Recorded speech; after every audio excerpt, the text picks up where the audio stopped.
I have been using an iPhone 10 for quite a while now.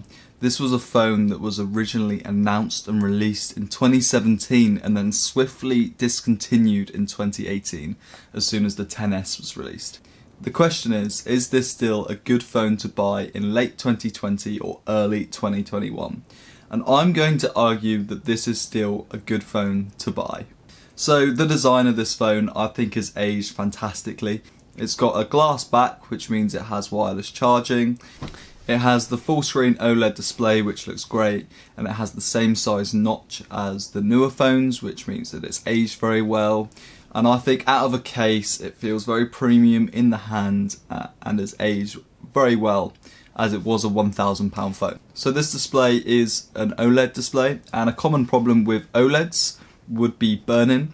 However, I think Apple uses some clever software tricks to prevent burn-in, and I have got no signs of burn-in on my display. It's a very sharp display and I can never see pixels. I think unless I really take it up to my face, there's no sign of pixels.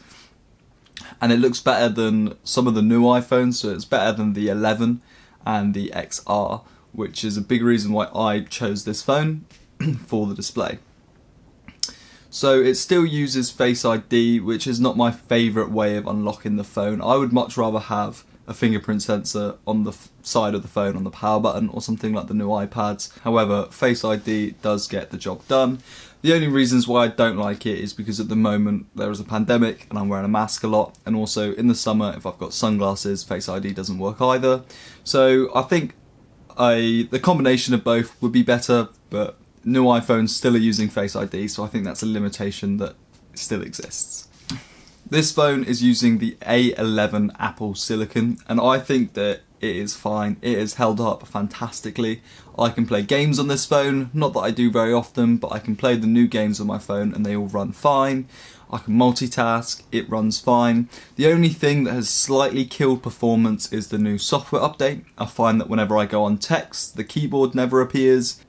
It is struggling to run iOS 14 a little bit more than it was with 13, which I think is something that can be solved with software updates. However, it is a little bit annoying at the moment and is the only real sign of this phone getting older. Other than that, it feels very new. Swiping through the home screen is very quick. App loading time is very quick. Power on is also very quick.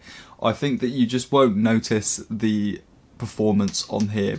Like, it's not something that would ever be a hindrance, and for me, who would consider themselves someone who's quite enthusiastic with tech and would notice a slow phone, I don't find this to be too slow for my needs at all. Everything loads really, really quickly. I think one of the key areas which has actually aged badly is the camera. So new cameras are considerably better in challenging situations. However, on a day where the conditions are perfect, it's quite easy to get a nice shot on this camera.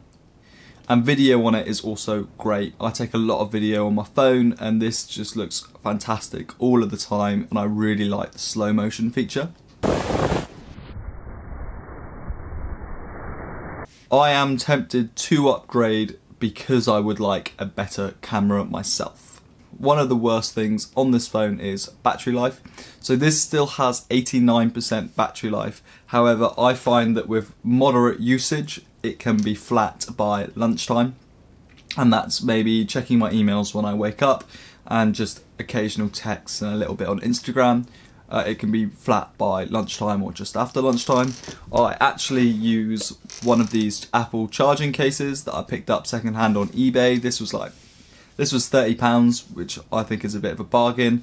This extends the battery life, but only to a full day battery life. So with this charging case, this phone can last a full day at fairly heavy usage and could last 2 days at incredibly light usage.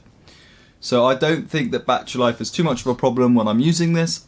However, without the charging case, battery life would definitely be a problem for anyone who just needs to get through a day and maybe go to a dinner in the evening battery life is a problem if you're not able to charge it. Because it does have wireless charging, it's super easy to have a wireless charging pad at your desk. Just pop it down and it's always charging. So one of the main reasons why I think that this phone is still going to get software updates for at least 3 more years to come is that it's still sold on the Apple refurbished website.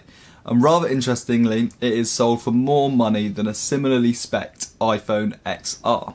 And I would rather have this over an XR, which I think is probably, if you're buying a phone in this price range, you'll be looking at this or the XR. And I would personally rather have this over the XR because I like smaller phones. This is the perfect size for me, and it's got the better display. However, the XR will have the better camera and better battery life. I think this phone will be a good buy throughout 2021, and you can expect at least 3 years of usage out of it from 2021, in my opinion. And that is due to it still being sold on the Apple website. I hope this is a video that was interesting. I have also got an Apple Watch Series 4, so I'm probably going to do a video about a Series 4 in 2020. I hope you enjoy. Catch you again.